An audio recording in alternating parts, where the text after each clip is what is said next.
buku tentang kerajaan Majapahit. Sama dong, aku juga lagi ditugasin nih untuk cari sejarah kerajaan Majapahit. Ya udah, ayo kalau gitu kita cari bareng. Ayo, boleh kayak gini ya? Boleh ya.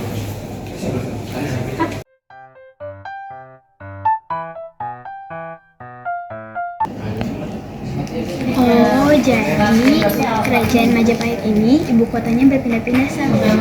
Iya betul banget. Kan tadi aku baca di buku ini, ibu kota Majapahit itu berpindah-pindah karena adanya pertengkaran antar saudara.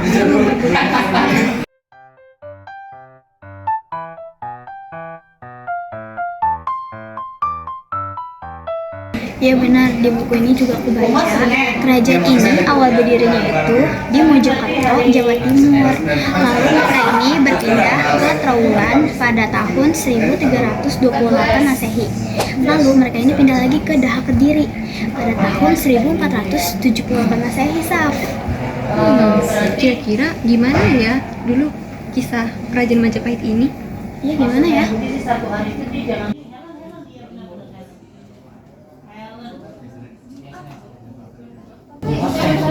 Kalian di sini juga lagi pada ngapain nih? Fatir. Iya nih, kita lagi dari buku tentang sejarah kerajaan Majapahit. Kira-kira kamu tahu nggak Tir sejarah tentang kerajaan Majapahit? Kalau tahu, coba dong ceritain. Oh, kerajaan Majapahit. Jadi gini ceritanya. Di sebuah hutan lebat di hutan tarik, Raden Wijaya dan Arya Wiraja berdiskusi. Raden Wijaya, Singasari telah runtuh. Apa rencanamu sekarang? Aku akan pura-pura tunduk kepada Jaya Katuang. Jika nanti dia percaya, kita akan membangun kekuatan di hutan tarik. Ide yang cerdik. Aku akan membantumu melawan Jaya Katuang. Beberapa bulan kemudian di Istana Kediri.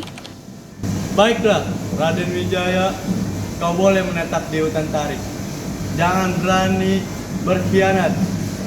Baiklah Paduka, aku hanya ingin hidup tenang. 1293 Raden Wijaya dan seorang prajurit beristirahat setelah membuka lahan. Gusti, lihat, ada buah yang tampak segar. Bolehkah hamba mencobanya? Silahkan, mungkin bisa menjadi sumber makanan bagi kita. Gusti, buahnya ternyata sangat pahit. Majapahit. Akan aku namakan tempat ini Majapahit. Lalu pasukan Mongol tiba di Jawa. Kami mencari Kartanegara untuk menghukumnya atas penghinaan terhadap Kaisar Kublai Khan. Kertanegara sudah mati, tapi ada musuh yang lebih besar, yaitu Jaya Katuang. Ayo bantu aku mengalahkannya. Baiklah, mari kita bersama menghancurkan Kediri itu. Mereka pun sepakat untuk menyingkirkan Jaya Katuang. Setelah Jaya Katuang kalah, Telah mengkhianatiku. Ini balasan karena kau telah mengkhianati Singasari.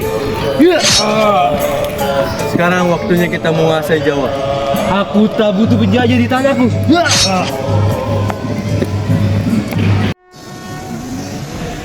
Rencanamu sempurna, Raden Wijaya. Kini kau penguasa baru.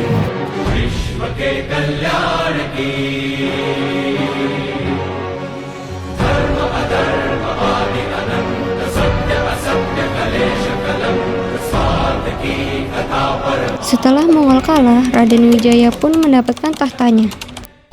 Jadi inilah raja-raja dari kerajaan Majapahit yang tidak bisa saya sebutkan satu persatu. Lalu fokus dari video ini adalah untuk Raja Raden Wijaya dan Raja Hayam Wuruk. Nah, bisa kita lihat lini masa dari kerajaan Majapahit. Yang pertama ada masa kejayaan, yaitu masa dari Raden Wijaya dari asal-usul kerajaan sampai ke Hayam Wuruk. Lalu di masa pudar, yaitu ketika pengaruh kerajaan Majapahit sudah mulai berkurang atau bahkan sudah hancur. Lalu di masa muncul kembali, yaitu ketika peninggalan-peninggalan dari kerajaan Majapahit diteliti oleh orang modern zaman ini. Nah, seperti yang kita tahu, zaman keemasan kerajaan Majapahit itu ada di masa Raja Hayam Wuruk. Emang ada apa aja sih saat Hayam Wuruk menjabat sebagai raja? Nah, ini dia. hal penting di masa Raja Hayam Wuruk. Yang pertama itu ekspansi dan puncak kejayaan wilayah Majapahit. Yang kedua Sumpah Palapa. Yang ketiga peristiwa Perang Bubat. Yang keempat Kitab Negara Kertagama. Yang kelima Bhinneka Tunggal Ika dan konsep toleransi Majapahit. Nah, yang kita fokuskan pada video kali ini yaitu peristiwa Perang Bubat. Nah, seperti yang kalian lihat, itulah seberapa luasnya kerajaan Majapahit pada zaman dahulu. Nah, untuk wilayah yang berwarna merah itu adalah wilayah inti. Lalu wilayah yang berwarna orange itu adalah wilayah bawahan. Ini bisa terjadi karena kekuatan maritim Majapahit pada saat itu sangatlah berjaya dan sangatlah powerful, sangatlah kuat sehingga ia bisa menguasai perdagangan yang ada di Indonesia atau Nusantara.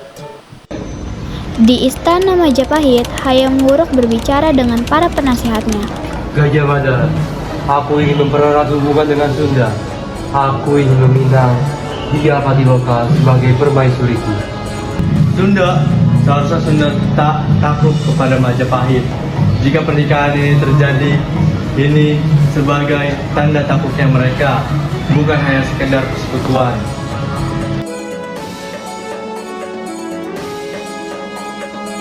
Baiklah, aku akan bertindak dengan caraku sendiri.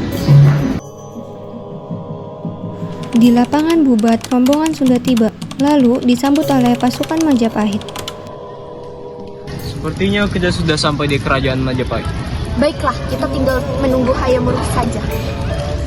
Sebelum pernikahan, Sunda harus mengakui kekuasaan Majapahit. Semua kerajaan di Nusantara bersatu di bawah Majapahit. Jika menolak, kalian adalah musuh. Tidak akan.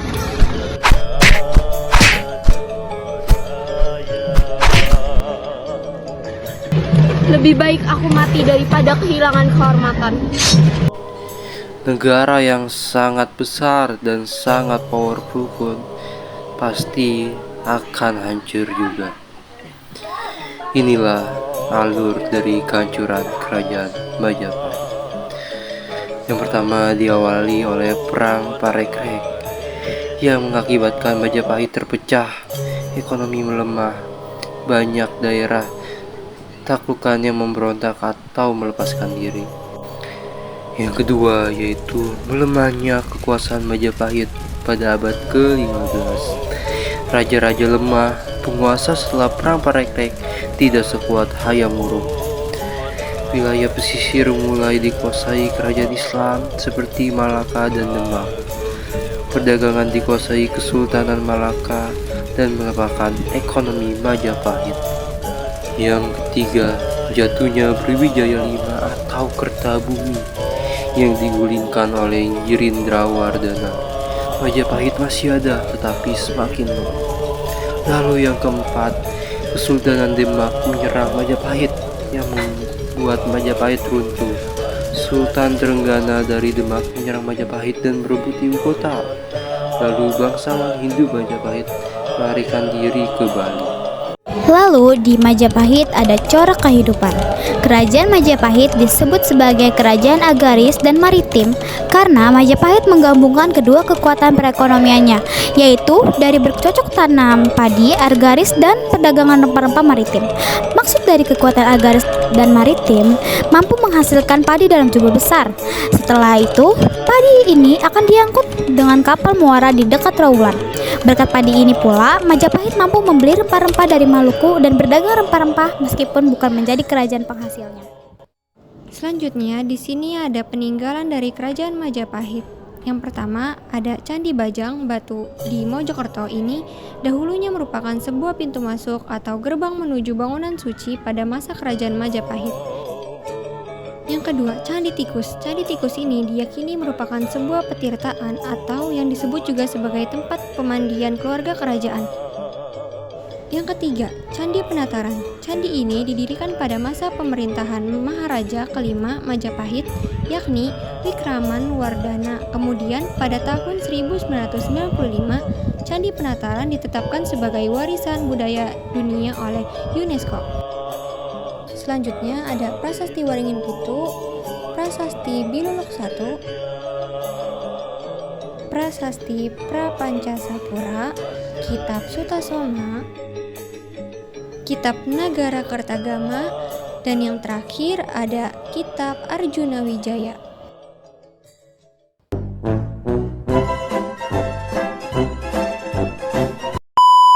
Dik, aku akan membantumu melawan Jakaya Wang.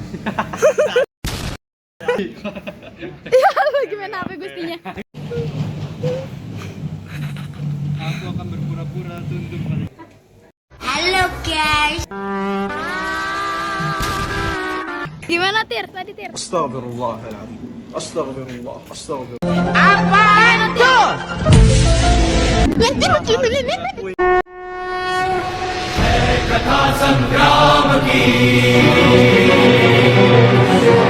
विश्व के कल्याण